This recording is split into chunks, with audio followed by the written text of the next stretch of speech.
Pues la razón siempre creo que le hemos señalado es la injusticia social, el aferramiento a mantener privilegios que ya no se pueden mantener porque el pueblo está muy concientizado. Y en nombre de este sufrido pueblo, cuyos lamentos suben hasta el cielo cada día más tumultuosos, les suplico, les ruego, les ordeno en nombre de Dios, cese la represión. Lástima tener unos medios de comunicación tan vendidos a las condiciones. Es lástima no poder confiar en la noticia del periódico o de la televisión o de la radio, porque todo está comprado, está amañado y no se dice la verdad. Queridos hermanos, qué consuelo da saber que Dios va con nosotros en la historia. Y este es precisamente el sentido de este tiempo de Adviento. Al mismo tiempo que se inicia el año litúrgico, celebramos ese gran acontecimiento del Dios con nosotros, como lo anunció el profeta Isaías, cuando dijo que una virgen concebiría y daría a luz a un niño que se llamaría así, Emmanuel, Dios con nosotros. Celebramos con este título el Adviento, el advenimiento de Dios a nuestra historia.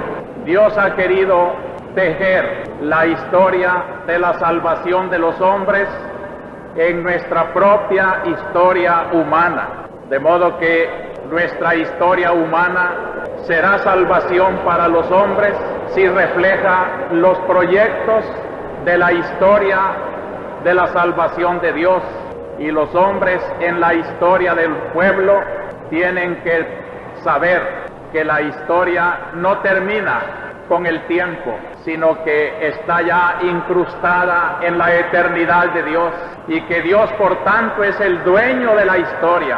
El tremendo papel de la Iglesia es mantener en la historia de los hombres el proyecto de la historia de Dios, reflejar esa historia de Dios en los acontecimientos concretos del pueblo, para poder aprobar todo aquello que refleje ese proyecto de la salvación de Dios en la historia, y con la santa libertad de Dios también rechazar en la historia de los hombres todo aquello que no corresponde al proyecto, al designio de Dios que quiere salvar a la humanidad. Por eso la Iglesia activa de la liberación de Dios nuestro Señor.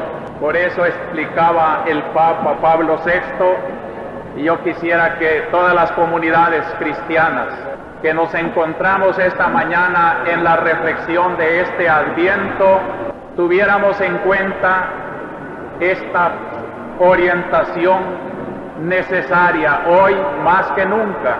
Dice el Papa: muchos cristianos generosos, sensibles a las cuestiones dramáticas que lleva consigo el problema de la liberación, al querer comprometer a la Iglesia en el esfuerzo de liberación, han sentido con frecuencia la tentación de reducir su misión a las dimensiones de un proyecto puramente temporal, de reducir sus objetivos a una perspectiva antropocéntrica, es decir, que tiene al hombre como centro de la historia.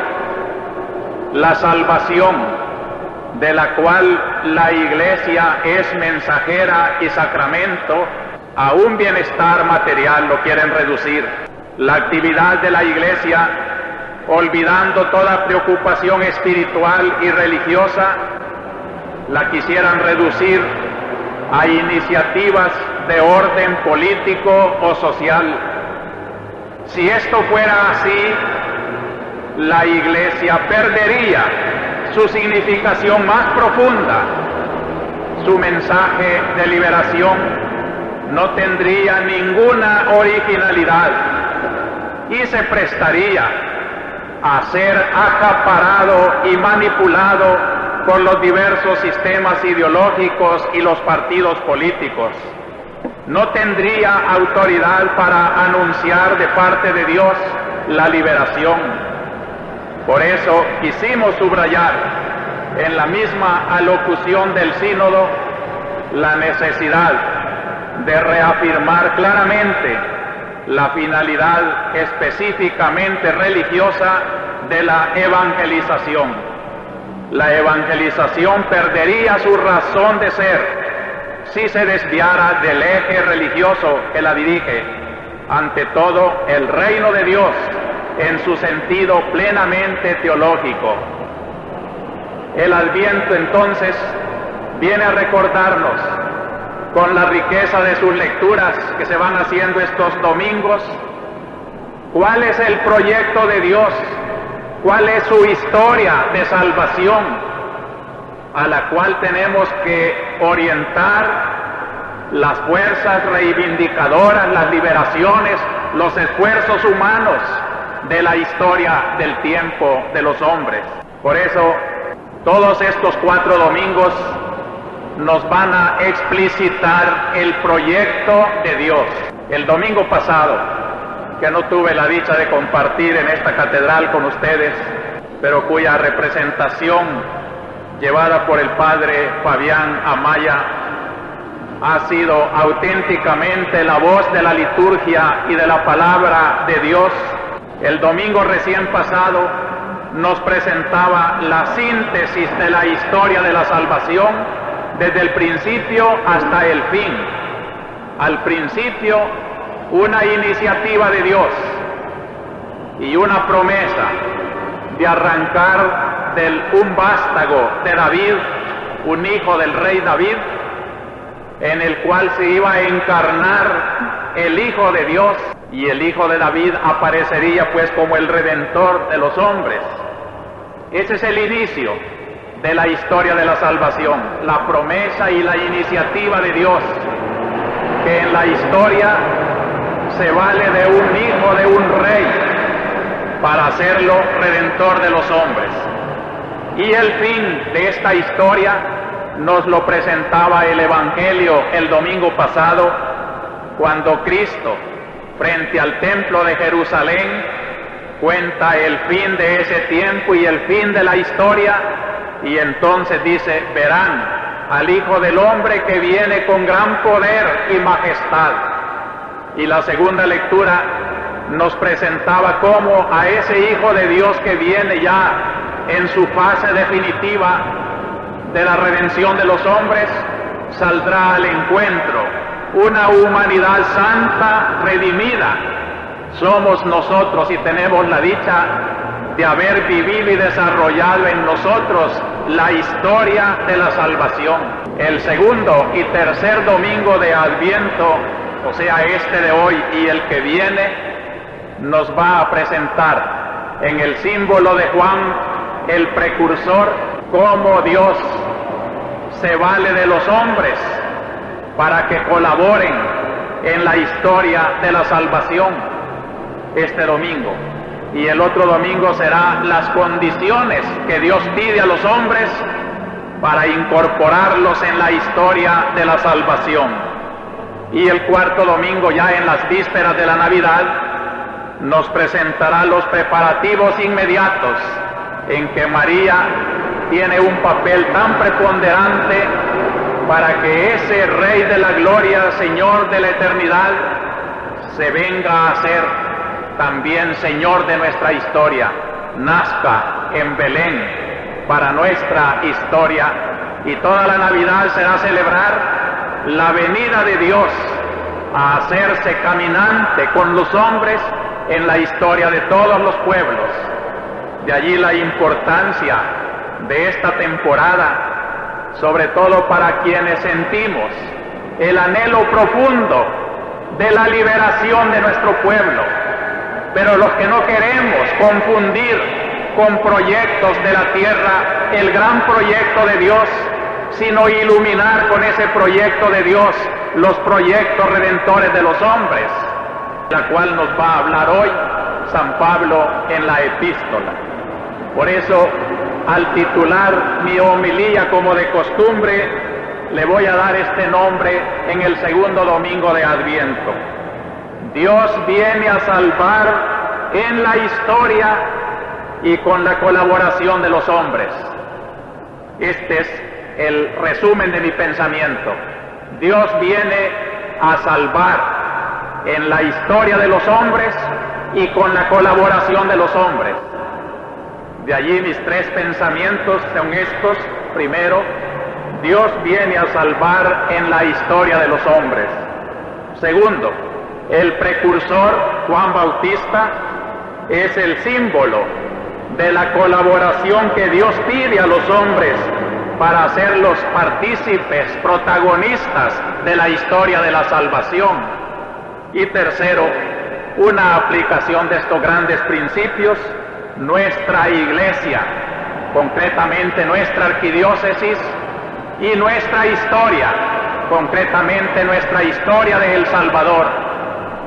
Lo que tiene que hacer la iglesia hoy en El Salvador no puede ser otra cosa que lo que hacía Juan Bautista, señalar los designios de Dios, y por allí tiene que caminar la historia de los que se quieren salvar. Mi primer pensamiento pues es este: Dios viene a salvar en la historia.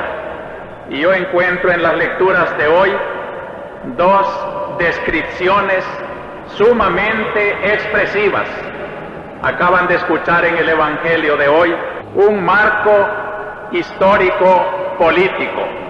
En el año 15 del reinado del emperador Tiberio, siendo Poncio Pilato gobernador de Judea, y después describe la situación política de Palestina, sometida al Imperio Romano y gobernada por 4 tetrarcas. Tetrarquía quiere decir la distribución entre 4 reyes gobernaban bajo el imperio de Roma la tierra en que vive Jesús.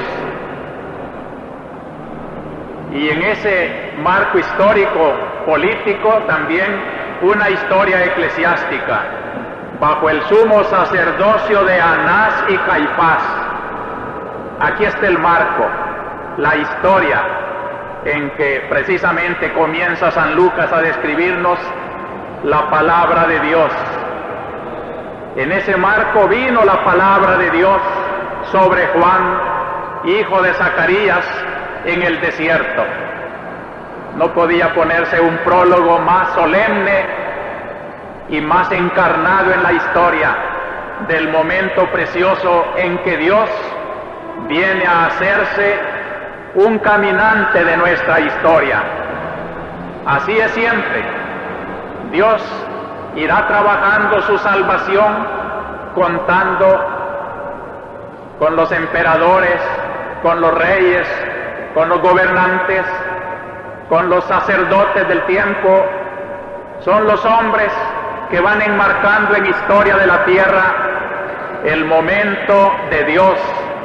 En estos 4 reyes de la Palestina, entre esas intrigas de los palacios, entre aquellas superficialidades de una religión que se ha hecho tan legalista que ya tiene que preguntar cuál es el primer mandamiento para honrar a Dios. Es allí, en la intriga humana, donde entra Dios para salvar a los hombres víctimas de esas intrigas, de esas subordinaciones de unos imperios sobre otros pueblos.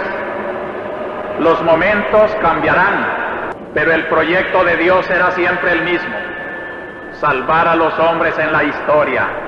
Por eso la iglesia encargada de llevar ese proyecto de Dios no puede identificarse con ningún proyecto histórico.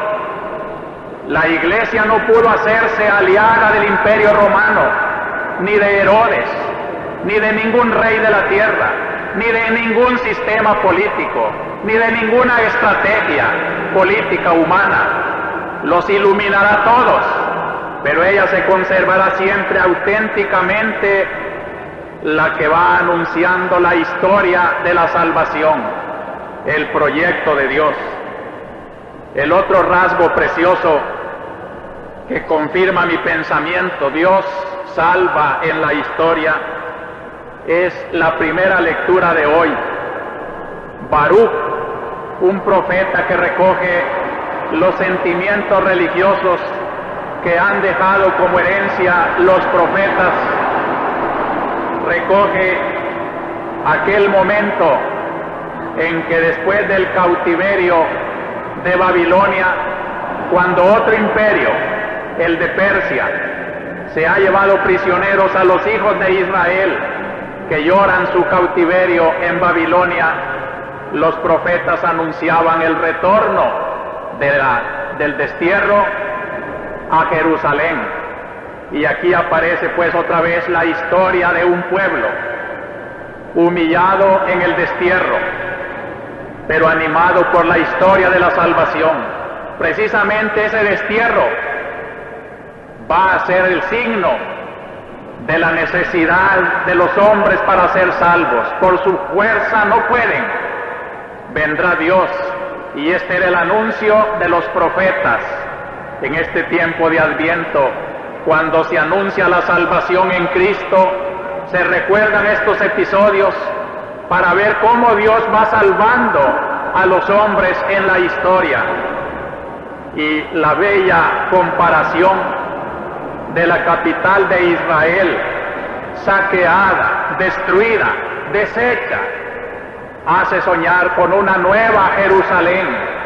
Los profetas hablan de la nueva Jerusalén, la que van a encontrar los desterrados cuando vengan, y en el camino del retorno por el desierto se irá anunciando con una voz, aquella voz de los heraldos que anunciaban el paso del Rey: preparad los caminos, porque Dios viene conduciendo al pueblo. Enderezad las sendas tortuosas. Y como una obra de arquitectura, de ingeniería, haciendo una hermosa carretera, una avenida, describe preciosamente ese retorno en la historia. Dios ha mandado a bajarse todos los montes elevados, a todas las colinas encumbradas, ha mandado que se llenen los barrancos hasta allanar el suelo para que Israel camine con seguridad, guiado por la gloria de Dios. Jerusalén, ciudad de esta tierra, la ocupa la sagrada revelación de Dios para describirnos las maravillas de su reino y de su redención. Su nombre será paz en la justicia, gloria en la piedad. Y hace una invitación a la capital del reino de Dios, simbolizado en Jerusalén. Ponte en pie, Jerusalén, sube a la altura, mira hacia el oriente y contempla a tus hijos, reunidos de oriente a occidente a la voz del Espíritu, gozosos, porque Dios se acuerda de ti. A pie se marcharon, conducidos por el enemigo, pero Dios te los traerá con gozo, como llevados en carroza real. Ven cómo los acontecimientos de los pueblos los aprovecha la historia de la salvación para sembrar en los hombres la esperanza, el arrepentimiento, el retorno a Dios, la alegría de sentirse acompañados por Dios en la historia. Esta es la enseñanza de este primer pensamiento, queridos hermanos, en este tiempo de Adviento. Una gran esperanza de que Dios va con nuestra historia. Dios no nos ha abandonado. Dios va sacando partido hasta de las injusticias de los hombres, esperando el retorno para que también la salvación aquí en El Salvador pueda llamarse con el dulcísimo nombre que la llama la palabra de Dios hoy: paz en la justicia, gloria en la piedad. Hagamos lo posible, pues, para que nuestra historia salvadoreña sea de verdad una historia de salvación.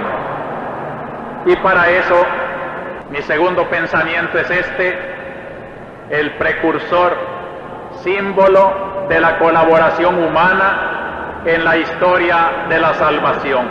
Es en este tiempo de Cuaresma y principalmente en este domingo y en el que viene, cuando la Iglesia nos quiere presentar la figura providencial maravillosa de Juan Bautista. Había sido anunciado por los profetas un heraldo, un ángel, que iría anunciando delante de la venida de Cristo que ya se acercaban los tiempos. Algunos lo confundieron con Elías, que había sido arrebatado a los cielos y se creía que iba a venir a anunciar la venida de Dios al mundo. Pero Cristo interpreta esa tradición y dice: Elías ya vino, y se refiere a Juan Bautista. Y las lecturas de hoy interpretan ese personaje misterioso de la tradición judía encarnado en Juan el Bautista.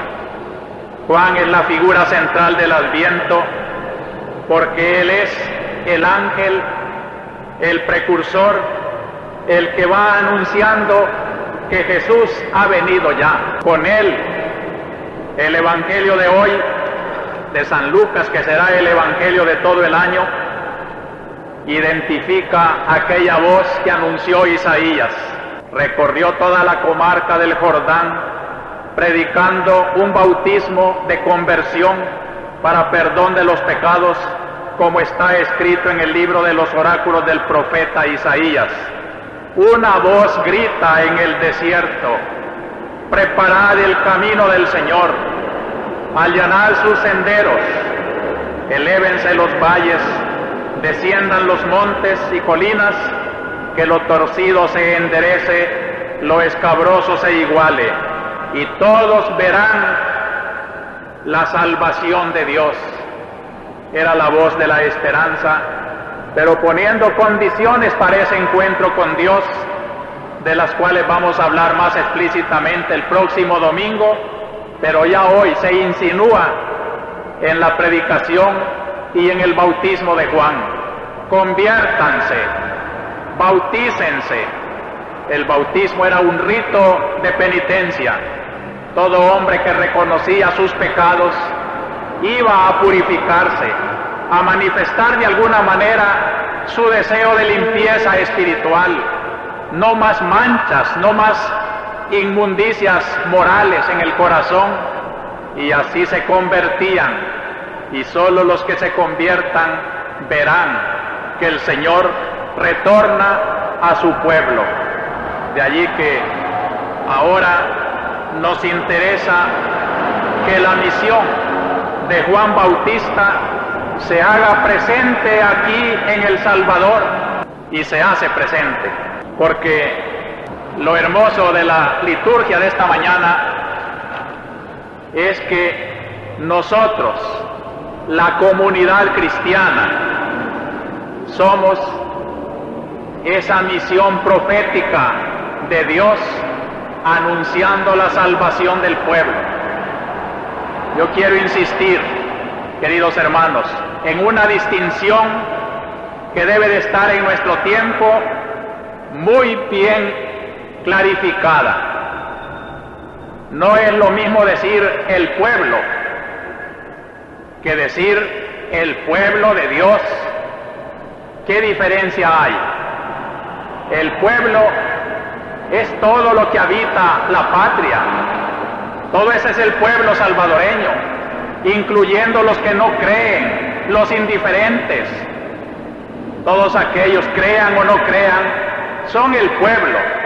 Pero cuando decimos el pueblo de Dios, queremos decir la comunidad cristiana entre los salvadoreños, aquellos que han recibido el mensaje de Cristo, que se han convertido, y para manifestar esa conversión se han bautizado y están preparando, como decía Juan Bautista, un pueblo perfecto para la venida del Señor.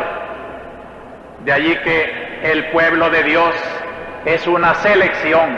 No lo decimos con orgullo ni soberbia, porque tal vez nosotros no somos el pueblo de Dios cuando no estamos convertidos de verdad. Pueblo de Dios también es, aún fuera de las fronteras de la iglesia, todos aquellos que no han conocido a Cristo, pero han puesto en Dios su esperanza y su confianza.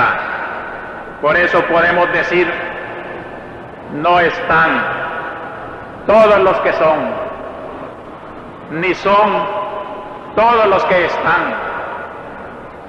De allí la necesidad de que nosotros en esta mañana, si de veras sentimos que Dios quiere hacer la historia de la salvación con los hombres y mujeres que crean en Él y que formen con Él la comunidad de amor, como la llama San Pablo hoy, tenemos que buscar en nosotros la identificación del precursor de Juan Bautista, y que San Pablo en su epístola de esta mañana a los filipenses les dice: ustedes han sido colaboradores míos en la obra del Evangelio desde el primer día hasta hoy. Estos son la comunidad que salva al pueblo, los que han colaborado en el pueblo de Dios. Tiene que ser en sus comunidades la expresión de este amor que salva. La comunidad está salvando hoy a la patria en la medida en que es verdadera comunidad cristiana. Queridos hermanos, queridos sacerdotes, queridos agentes de pastoral, queridas religiosas que trabajan en la pastoral, queridos catequistas, celebradores de la palabra, cuánta gente trabajando en la pastoral, bendito sea Dios. Pero tengamos en cuenta de hacer de verdad la iglesia que sea precursor del Señor, sea de verdad que nuestro trabajo de iglesia se identifica tan íntimamente con Cristo, que su amor es el amor de la comunidad, que su iluminación es la iluminación de la comunidad, que pensamos como Cristo piensa y buscamos la liberación de nuestro pueblo desde esa perspectiva de la historia de la salvación que debe de iluminar todas las salvaciones en la historia. No hay más que una historia de la salvación, y desde ella iluminaremos las salvaciones, las liberaciones, las reivindicaciones de todos los hombres, que serán auténticas en la medida en que se identifiquen o que aspiren, que se orienten a la salvación en Cristo, y serán espurias, serán falsas en la medida en que se alejan de los sentimientos de Cristo, y se alejan de Cristo por el odio, por la venganza, por las parcializaciones, por los radicalismos. No pueden ser salvaciones de Cristo más que aquellas que buscan en la fuerza del Señor la salvación, el bien común del pueblo, y no el bien de una facción popular nada más. Como Juan Bautista, en el marco político histórico, la iglesia tiene que ser el clamor del Señor, la voz que clama siempre en el desierto: preparad los caminos del Señor. Un llamamiento a todos los corazones para que de veras busquen el encuentro que nos hará felices ya en esta tierra. Porque quiero también subrayar esto, queridos hermanos: en la medida en que nosotros buscamos esta historia de salvación, estamos siendo también encarnados en la historia de nuestro pueblo. Se quiere pensar muchas veces que ya este sentido religioso de la comunidad cristiana nos aleja, nos aliena, como se dice hoy, de las realidades de la tierra. Pero estamos cabalmente enseñando esta mañana que Dios quiere salvar en la historia, y que cuanto más historia de El Salvador sea la nuestra, más estará Cristo en nuestras propias entrañas. No necesitamos, pues, importar a El Salvador imperialismo de ninguna clase. Aquí está en nuestro pueblo la salvación de Dios. Aquí está Cristo, es salvadoreño, es historia de nuestro pueblo.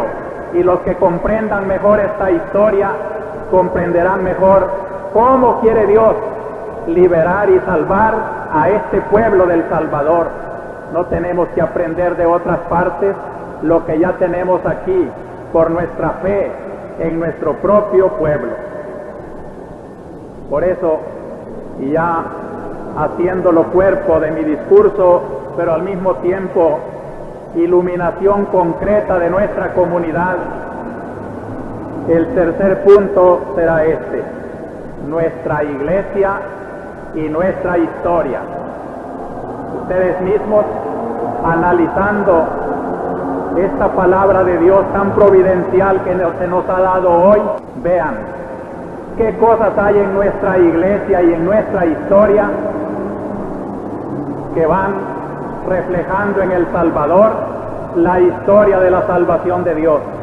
Y al revés, qué cosas puede haber en nuestra historia salvadoreña y aún dentro de nuestra iglesia salvadoreña que no reflejen ese reino de Dios y que por tanto tenemos que arrancarlo como pecado, porque pecado es todo aquello que se opone al designio salvador de Dios en la historia. ¿Cómo ha sido nuestra semana eclesial? Celebramos ayer la solemnidad de la Inmaculada Concepción. El Papa decía en Puebla, en América Latina, la devoción a la Virgen forma parte de su propia identidad. No se puede entender la historia latinoamericana si no es con la devoción a la Virgen. Y esto lo hemos sentido en el Día de la Inmaculada Concepción, no tanto tal vez como en Nicaragua, donde constituye casi una fiesta nacional, pero María en este misterio es muy amada en nuestras comunidades. Y yo quiero evocar aquí, como viviendo nuestra historia, la imagen de la Purísima Concepción de Cojutepeque. Allá estaba la capital de la República cuando el Papa Pío IX proclamó el dogma de la Inmaculada Concepción en 1854 y se le puso la corona que ostenta allá en Cojutepeque como el signo de la fe y de la creencia del pueblo salvadoreño en el dogma de la Concepción Inmaculada de María. Pero muchos otros lugares la celebran con mucha piedad. Yo tuve la dicha de celebrarla en un pueblo de Guatemala, junto a un pintoresco lago, donde la congregación de carmelitas tiene una casa de retiro espiritual y donde 6 jóvenes hicieron su profesión religiosa, entregándose así al servicio de Dios en una fiesta tan simpática de la Virgen. Tuve la grata sorpresa de que en aquellas alturas de Carmel, Cuyú, se escucha perfectamente nuestra radio YSAX, y sin duda que me están escuchando, reciban un saludo y un agradecimiento por lo amable que fue la hospitalidad que allí me brindaron y la alegría que sentí de celebrar la fiesta de la Virgen en medio de tanta generosidad de entrega a ella. Hablando de religiosas, celebraba ya también 25 años de vida consagrada a Dios la Madre Marta Alicia Reyes, así como entre nosotros celebró también ayer sus bodas de plata religiosas la hermana Nelly Rodríguez del Colegio del Sagrado Corazón. Celebró también su primera misa en Ahuachapán el padre Alejandro Pineda Rodríguez, otro homenaje también a la Virgen de nuestros pueblos. Se celebró en Tonacatepeque la fiesta patronal de San Nicolás Obispo y se prepara ya una confirmación para el día 30 de diciembre en que muchos jóvenes van a recibir el sacramento del Espíritu Santo. En la diócesis de Santiago de María, otro acontecimiento eclesial, signo de la presencia redentora de Cristo entre nosotros, 25 años de vida de aquella diócesis regida por Monseñor Rivera Damas. El 2 de diciembre de 1954, Pío XII soñaba con lo que ahora es ya realidad, una presencia de iglesia que precisamente en el 25 aniversario se reflexionó sobre la teología de la iglesia particular y del obispo, donde hay una sede episcopal y hay un obispo sucesor de los apóstoles, hay una presencia especial de la salvación de Dios en la historia, la iglesia. Y la iglesia ha trabajado pues allá intensamente, gracias a Dios. Lamentamos en estas celebraciones la actitud irrespetuosa y ridícula del bloque popular revolucionario, que en plena fiesta se fue a ocupar el kiosco del parque y se propuso hacer ruido, pero que la fiesta no pudo fracasar gracias a la organización. Se constató que no eran jóvenes de Santiago de María y sentimos de verdad que actitudes tan ridículas ofendan tanto los sentimientos sencillos de un pueblo. Monseñor Rivera y Monseñor Urioste partieron esta semana para Holanda a representar a nuestra arquidiócesis, que fue invitada por una institución ecuménica de solidaridad a fin de llevar la voz de América Latina en la promoción de una colecta que se hace en Holanda para ayudar a la promoción de nuestros pueblos.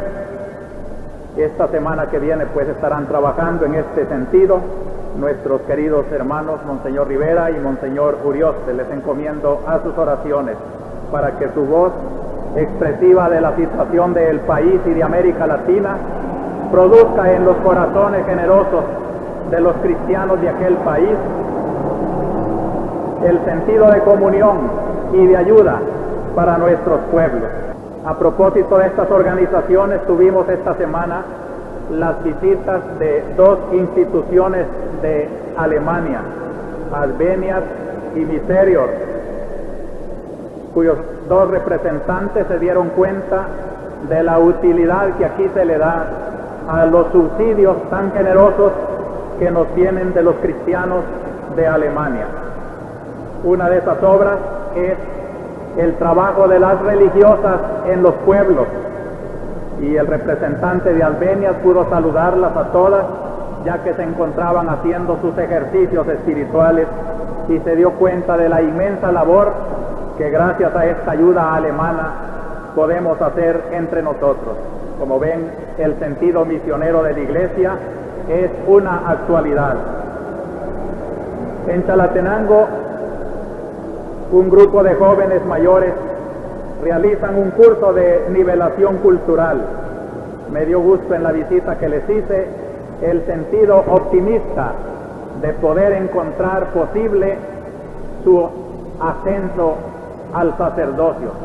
Pidámosle mucho al Señor para que estos jóvenes ya de vocaciones tardías de veras puedan ser sacerdotes, que serán muy generosos porque comprenden que su vocación es doblemente meritoria.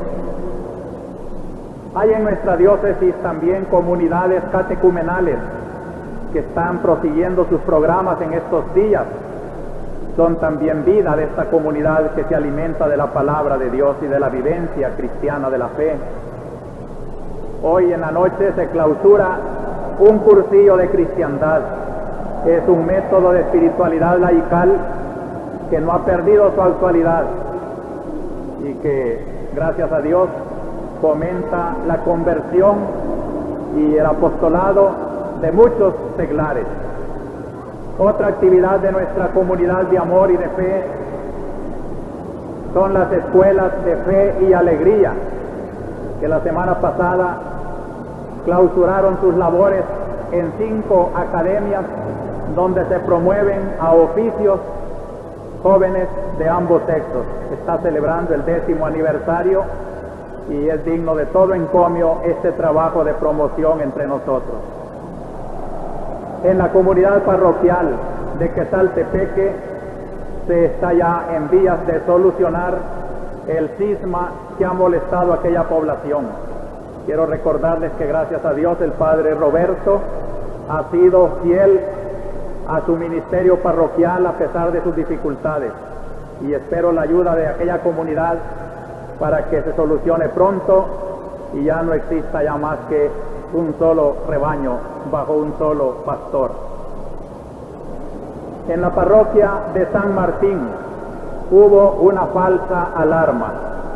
Se denunció que su párroco, el padre Rutilio Sánchez, tenía un depósito de armas y esto iba a provocar un operativo de la Policía Nacional, pero esta tuvo la prudencia de acudir primero al arzobispo, quien intervino de acuerdo con el párroco a que se hiciera un cateo en el convento parroquial, de modo que el mismo padre Tilo y con 2 testigos del arzobispado revisaron la casa, habiendo concluido que se trataba de una pura calumnia y que queda así pues limpia la fama de aquel convento.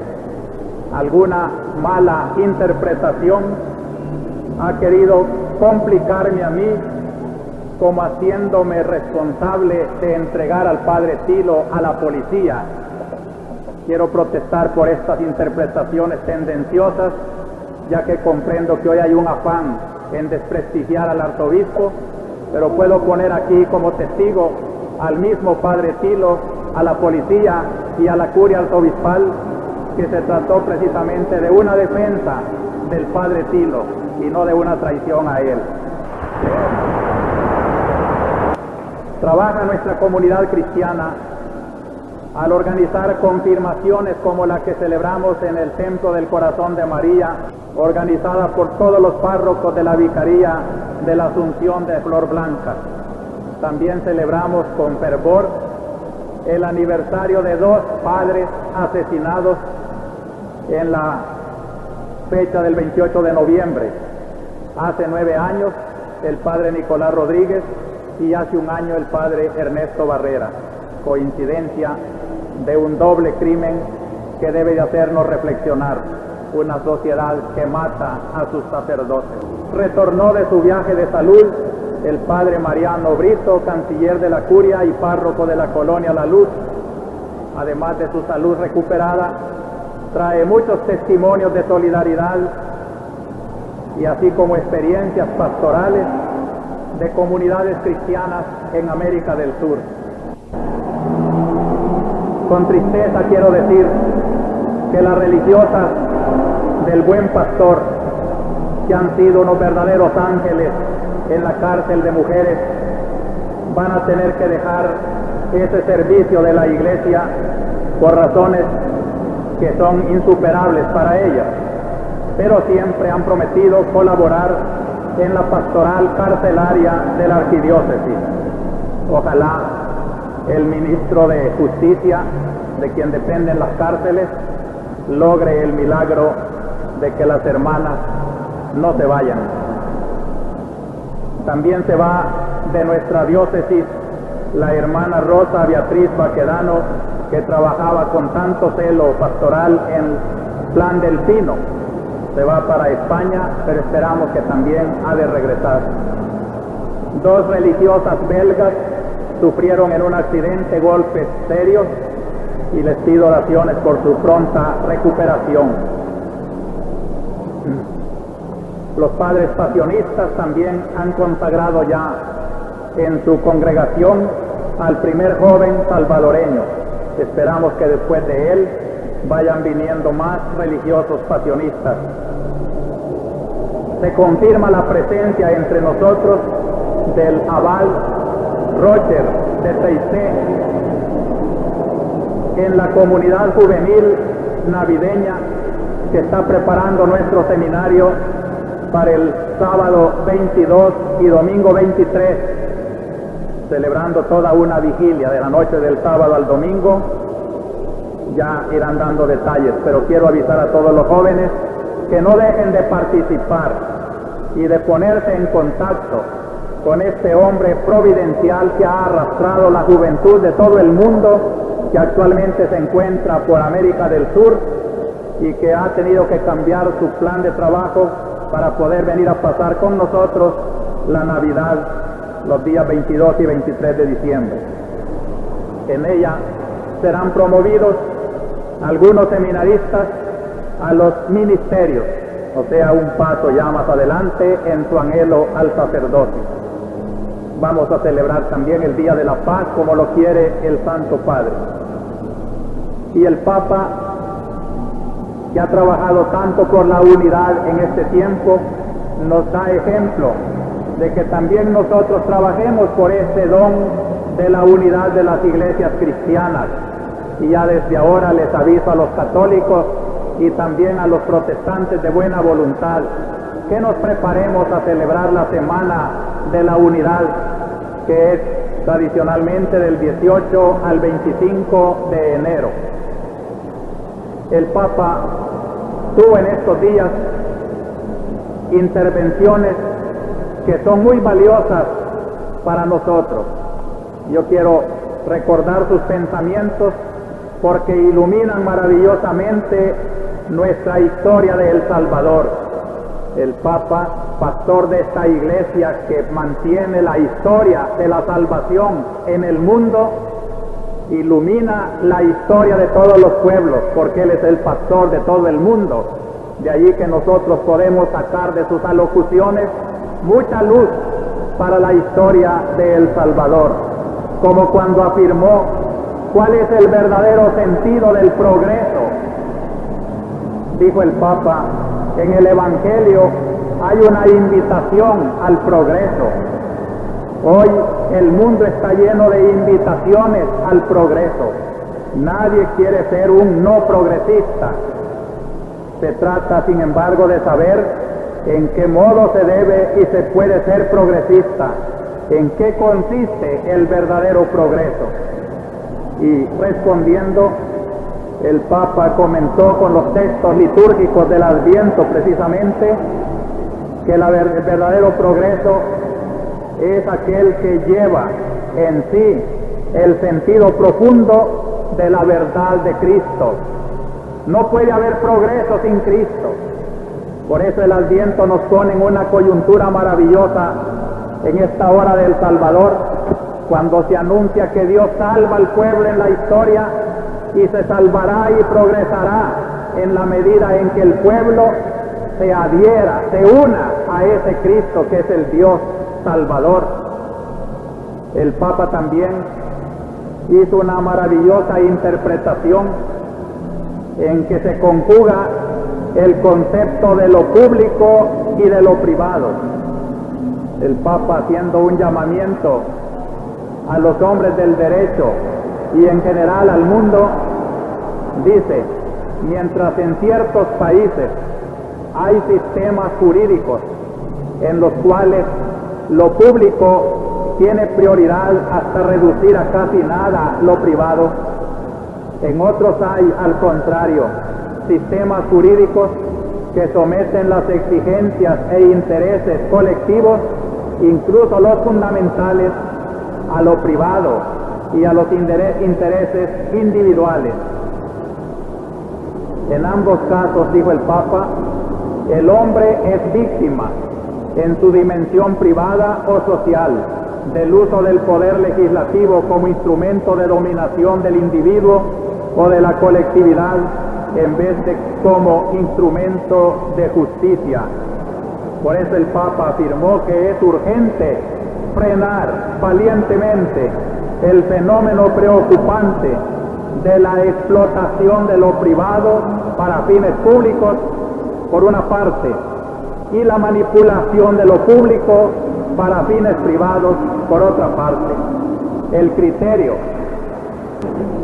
Ven ustedes la actualidad de este concepto. Cuando aquí unos pocos quieren legislaciones solo a su favor y las mayorías no importan, qué conveniente es tener en cuenta lo que el Papa ha dicho. El criterio, dice, para orientarse en esa compleja materia es solo uno: el respeto a la persona humana. Sea pobre o rico, el hombre es lo principal en el sistema social de un país. También el Papa se refirió al papel de la mujer en el mundo y a la misión de los maestros. En cuanto a la mujer, el Papa dice que la aportación esencial en esta coyuntura de la sociedad es especialmente un compromiso y un testimonio no ambiguos a favor de todo cuanto sienta las bases de la verdadera dignidad del hombre, de su éxito a nivel personal y comunitario. Y el Papa llamó la atención para que no se manipule el sentido de la mujer, subordinándolo a causas a veces egoístas. Y en cuanto a los maestros, les dijo que era un deber estar al día en sus conocimientos y en su pedagogía y saber ser los realizadores del ideal del hombre en los niños y en la juventud que se les confía. Se celebra en Manila una reunión de obispos y cardenales de 44 países para ver cómo la Iglesia se sintoniza bien con las preocupaciones del continente. Esto me da a mí una alegría de pensar que en nuestra América Latina las reuniones de Medellín y de Puebla han anticipado lo que hoy apenas se está procurando en otras partes. Solo les quisiera pedir a ustedes, cristianos de América Latina, que sepan hacer honor al esfuerzo de una iglesia que ha querido poner en sintonía el mensaje de la historia de la salvación. El Consejo Mundial de Iglesias, según dijeron nuestros periódicos, han manifestado su interés para que los derechos humanos sean materia de su trabajo pastoral también en los campos protestantes. La señorita Marta Benavides, que ha venido con una misión especial del Consejo de Iglesias, junto con el señor Pineda, hicieron esta declaración. En los últimos días han visto manifestaciones populares sin incidentes. Los grupos populares se expresan por los medios de comunicación, se resuelven conflictos laborales, pero también en la misma prensa han visto posiciones de sectores que no están de acuerdo con ciertos cambios.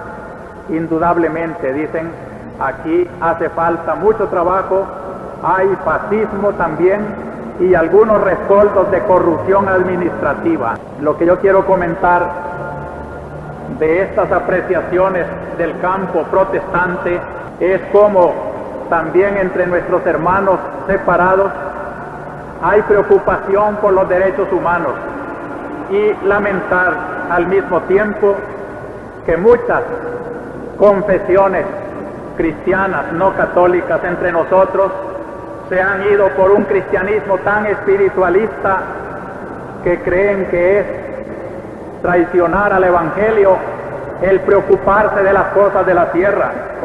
Desgraciadamente, el protestantismo que más se ha extendido en El Salvador es este, que considera casi a la Iglesia Católica como que se ha hecho comunista y que se ha apartado del Evangelio. Nos da tristeza también que por seguir esta línea alienante, que no molesta, no inquieta las injusticias de la tierra, muchas confesiones protestantes encontraron en el régimen oficial el apoyo que se le negó a la Iglesia. A la Iglesia se le persiguió porque predicaba la justicia, el orden en el pueblo, y a los protestantes no se les ha hecho más que ventajas precisamente por adormecer al pueblo.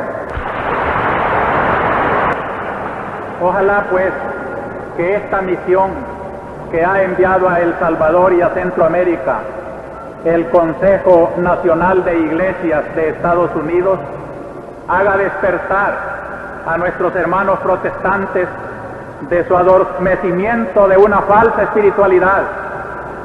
Y esto lo digo con más razón de nuestros católicos que están pensando todavía que el Evangelio puede prescindir de la justicia en el mundo. Y no es verdadero evangelio de Cristo aquel que no se preocupa de las realidades que vivimos los hombres en la tierra. En cuanto a hechos, porque esto que he dicho, queridos hermanos, es como el alimento de nuestra comunidad cristiana. Pero desde aquí, esta comunidad que proyecta la historia de la salvación al pueblo, tiene que mirar con perspectivas salvíficas de Dios los acontecimientos también de la semana. Pero son tan complicados, tan densos los hechos de estos últimos días, que en vez de narrar aquí una crónica, voy a decir mejor unos conjuntos de principios que iluminen la realidad del Salvador. Porque por otra parte, yo me alegro mucho de que la Iglesia ya no sea necesariamente la voz de los que no tienen voz. Hoy muchos pueden hablar ya y están hablando. Muchos a quienes servimos de voz hoy son voces auténticas que comentan los hechos del pueblo. Muchas voces cobardes ya se atreven a salir.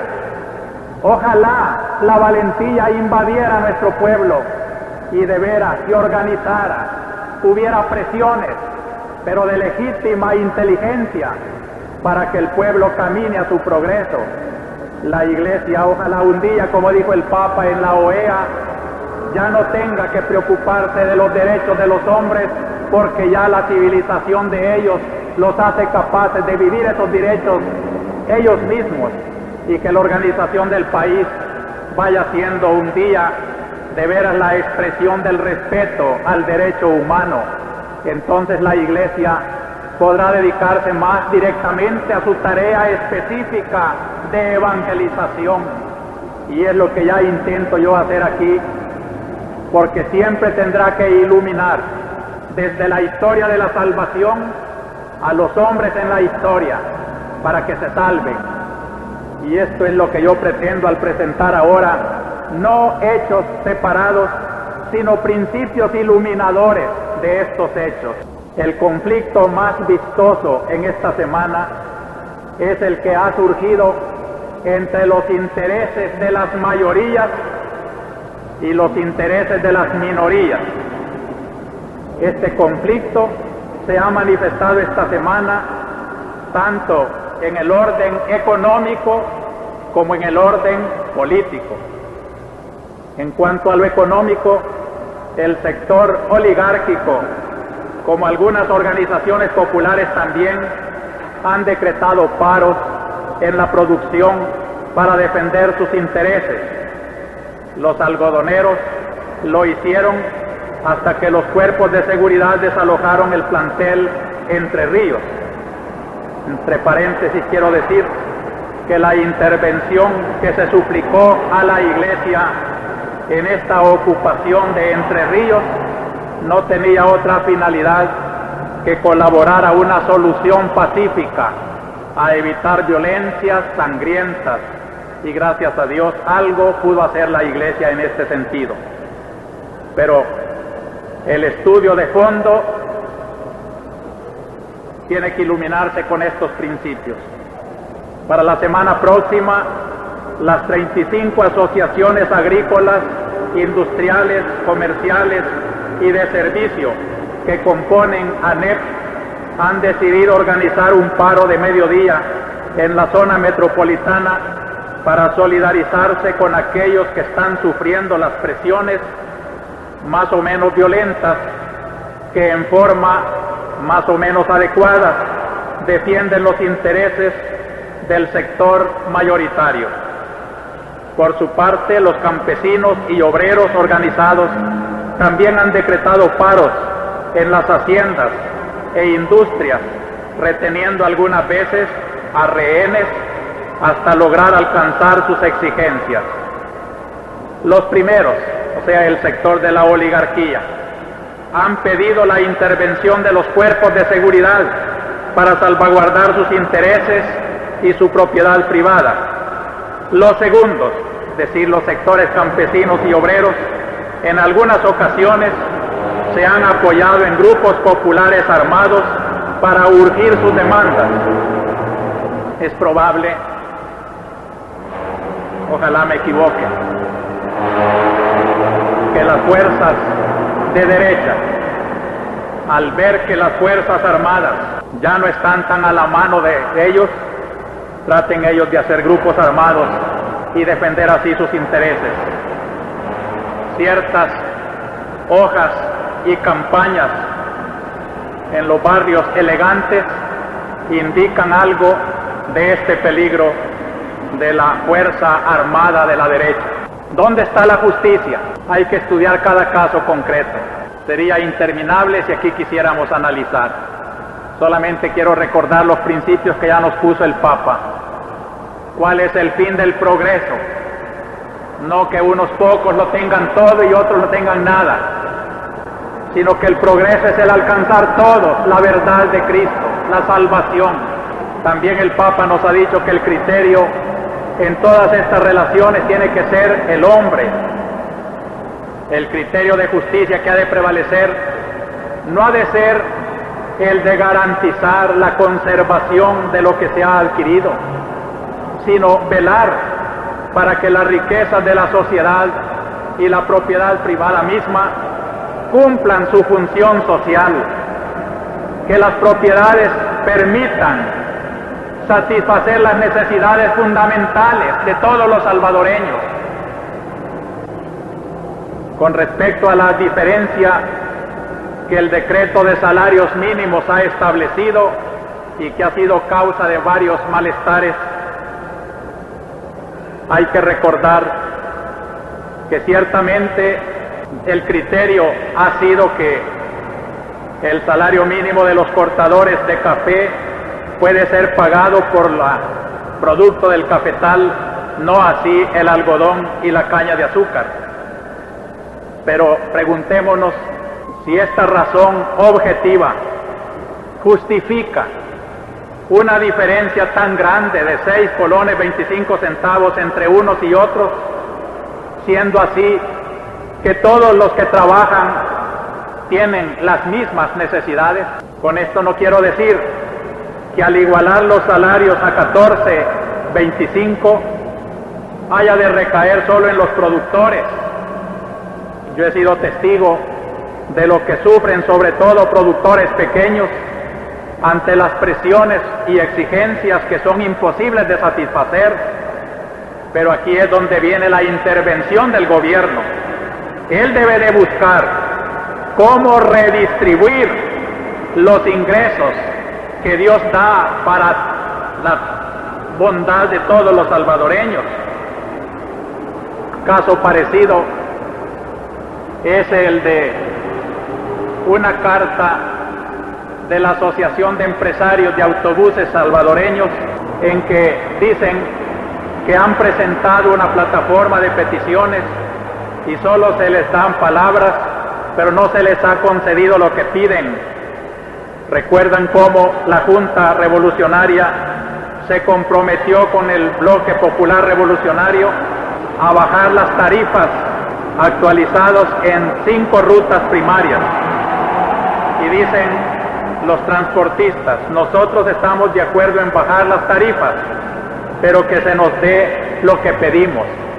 Es el caso pues en que el bien común puede pedir la intervención del gobierno para subsidios, para que haya justicia en el pueblo. Aún en países de mayores ingresos económicos sabemos cómo hay hoteles hasta de turismo que se tienen que subvencionar con subsidios del mismo Estado. Cuanto más pues cuando no se trata de lujo, sino que se trata de la subsistencia de nuestro campesino, que no tienen el año otro ingreso más que el salario de sus tortas de café, de algodón y de caña. Que lo tenga en cuenta todo esto, pues el bien común, para que el malestar que ahora existe en toda esta situación se resuelva pronto. Surge siempre entonces la necesidad de unas estructuras de justicia, de distribución, mejores que las que nos dominan. Es urgente y ojalá que en esto sean fuertes los hombres del gobierno para llevar adelante, a pesar de todos los sombrerazos y amenazas de la clase adinerada, y que no se detenga, como se detuvieron regímenes anteriores cuando vieron la necesidad del cambio de estructuras, pero no se atrevieron, porque el poder del dinero era más fuerte que la voluntad del gobierno. En esta hora, yo quisiera que la preocupación principal de ANEP y de todos los que defienden sus intereses no fuera mantener su posición, sino ver cómo la economía del país permite que todos los salvadoreños puedan sostener con el fruto de su trabajo dignamente a sus propias familias. Este es el ideal que tenemos que buscar entre todos. Por otra parte, yo quiero suplicar también a los trabajadores del campo y a los obreros que no acudan a la violencia para defender sus intereses, sobre todo cuando tienen delante unos interlocutores que les hablan de sus grandes dificultades, casi imposibilidades, que hagan lo posible por el diálogo y por agotar todos los medios pacíficos.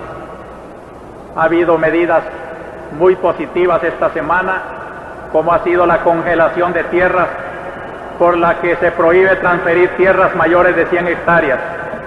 Con esta medida se quiere asegurar la posibilidad de una futura reforma agraria. En el campo político, también este conflicto entre mayorías y la minoría se ha manifestado a través de muchos pronunciamientos de distintas organizaciones, partidos y gremios, apoyados por varias manifestaciones. De distintos modos se pretende presionar a la Junta para que opte por medidas económico-políticas que favorezcan más a unos intereses que a otros. Para resolver los conflictos en este terreno político deben prevalecer los criterios que antes hemos dicho: el hombre ante todo y la búsqueda de la verdad como cima del verdadero progreso. Con respecto a las manifestaciones, he visto que distintas organizaciones populares, como de la misma burguesía, están promoviendo movilizaciones de mujeres. No se olviden lo que el Papa ha dicho, que la participación de la mujer en la política es válida, pero tiene que ser una participación crítica, que no se preste la mujer a instrumentalizarse en beneficio de unos intereses, sobre todo si son egoístas. Que la mujer sea crítica para analizar en qué tiene que participar y en qué no. Es una hora. La mujer salvadoreña ha sido siempre una mujer muy digna, y ojalá que haga honor a su tradición y no se deje manipular, sobre todo cuando es contra su voluntad. El otro problema que yo quería enfocar es el de los desaparecidos y presos políticos. Se han dado algunos pasos. El manifiesto, mejor dicho, el primer informe de la comisión hace unas recomendaciones muy valiosas, como cuando dice de someter a los tribunales a los verdaderos responsables de esta situación, y cuando dice de prohibir para el futuro la existencia de esas cárceles misteriosas. Dos recomendaciones para mí son de mucho valor hoy. La primera es que la voz que hemos estado clamando acerca del sacristán de Soyapango encuentra eco en la misma comisión investigadora cuando dice en la recomendación tercera que se inicie inmediato proceso contra la persona responsable de la detención y desaparecimiento del sacristán Tomás Flores García, quien el día 16 de octubre de este año fue capturado por la Policía de Hacienda en la ciudad de Soyapango y aún no ha aparecido. Y de acuerdo a la prueba recogida, podemos sentar la presunción grave de su muerte en el recinto de ese cuerpo. esta prueba queda a disposición del tribunal que instruya el proceso respectivo.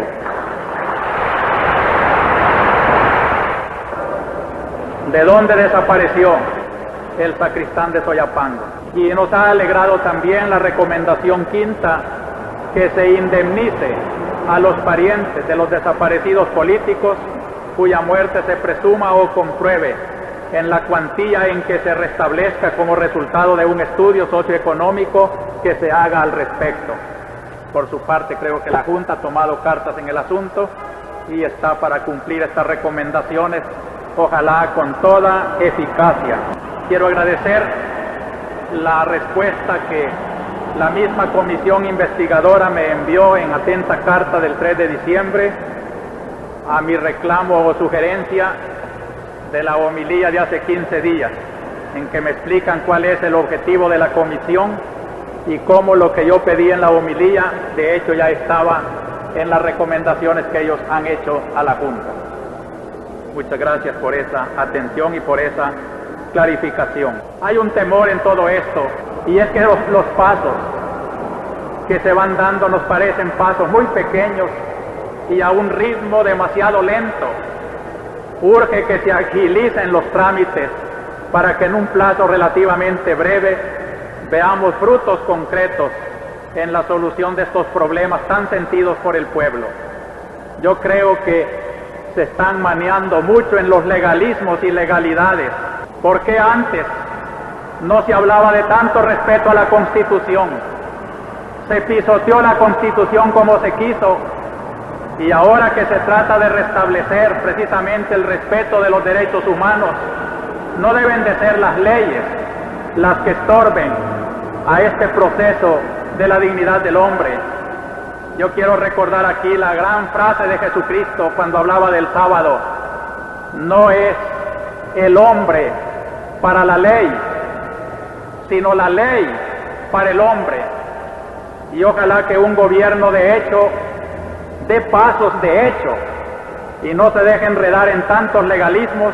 Otro enfoque de la historia de la salvación a la historia de nuestro pueblo: los secuestros.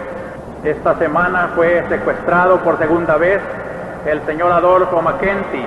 Tampoco ha sido liberado el embajador de Sudáfrica, por el cual también ofrecí mis servicios, ni los señores Jaime Batle y Jaime Gil. Nuevamente hago pues un pedido encarecido a los captores para que respeten la dignidad y la libertad de estos hermanos nuestros. En este capítulo de secuestros también lamento el atropello al niño Fidel Ángel Argueta Morales, de 13 años, por cuyo rescate se pedían 250,000 colones a una familia cuyas condiciones económicas no permiten tan elevada suma. Gracias a Dios, el caso ya se resolvió positivamente, pero quiero detenerme a comentar para felicitar a la familia de Fidel por haberlo recuperado y por la unidad, valentía y espíritu cristiano con que afrontaron el problema. Quiero felicitar también a sus vecinos, sus amistades, a los medios de comunicación, a los Boy Scouts, etcétera, por la forma tan espontánea y generosa con la que colaboraron con la familia para que pudiera recuperar el niño secuestrado. La misma familia de Fidel me ha pedido que agradezca a todos los que les ayudaron, invite a todos los cristianos a que reflexione sobre lo que supone secuestrar un niño de 13 años y el sufrimiento que todo esto causa. Colaboremos para evitar que se repitan estos hechos, sobre todo cuando tienen visos de crímenes comunes. Por eso también quiero unirme en solidaridad cristiana a la familia del niño Douglas Vladimir Fuentes, quien fuera víctima en Apopa junto con un sereno. He recibido un testimonio en que aclara las tergiversaciones del diario de hoy y dice que el niño estaba sentado en las gradas junto con su mamá a las 8:30. El sereno llegó a cobrar, llegó un carro y de él bajaron 2 sujetos y el sereno se puso entre la mamá y el niño. El niño recibió el balazo que le atravesó la cintura por el costado. Murió antes de llegar a la clínica. Se cuentan otros detalles, pero me interesa mucho de la carta esta observación. Monseñor, no sé si en este proceso morirá más gente así, por no depurar rápida, y continuaremos viendo morir lentamente a nuestro pueblo de enfermedades sociales, pues muchos militares solo tratan de salvar el feudalismo de su provecho. Opino que la Fuerza Armada Salvadoreña debe incorporarse a la revolución del pueblo para que de veras desaparezca el aparato que todavía se siente fuerte de la represión del Estado. Y a este propósito hay unos informes confidenciales de camiones radiopatrullas que se han visto como adquisiciones de la Fuerza Armada. ¿Qué se pretende con todo esto? Finalmente, nuestro socorro jurídico ha denunciado más lugares clandestinos y ha puesto al servicio de la comisión investigadora varios detalles y capturas que se han revelado después, ya que por miedo no se había hecho antes. El socorro jurídico también ha ayudado a la solución de algunos conflictos laborales, como en la fábrica de León, y lo está haciendo en Ilazal, en Arco y en Iber. Por último, quiero agradecer a la familia de don Carlos Ayala y doña Cecilia de Ayala un donativo de un órgano para nuestra catedral. La generosidad con que de él se desprendieron me ha impresionado mucho y Dios les va a pagar este donativo.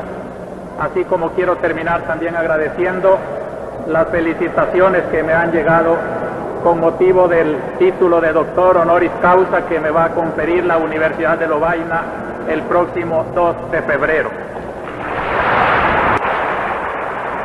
Como lo he dicho en repetidas ocasiones, todos estos honores no los siento míos, ni me inspiran vanidad, sino que me dan la alegría de compartir con ustedes, queridos hermanos, una línea pastoral de defensa evangélica de la dignidad humana y de los derechos del hombre, y que es a ustedes a quien se condecora con todos estos honores, y en nombre de ustedes iré a recibirlos si Dios quiere. Y finalmente, para terminar con el pensamiento evangélico de hoy, vemos cómo la variedad de acontecimientos que entretejen tan enmarañadamente nuestra historia no logran enredar la hebra de oro de la salvación de Dios que se va anunciando a los pueblos, y que lo que hemos dicho en las lecturas de hoy tan evidentemente, que Dios salva a los pueblos en su historia, es una realidad también para El Salvador. Dios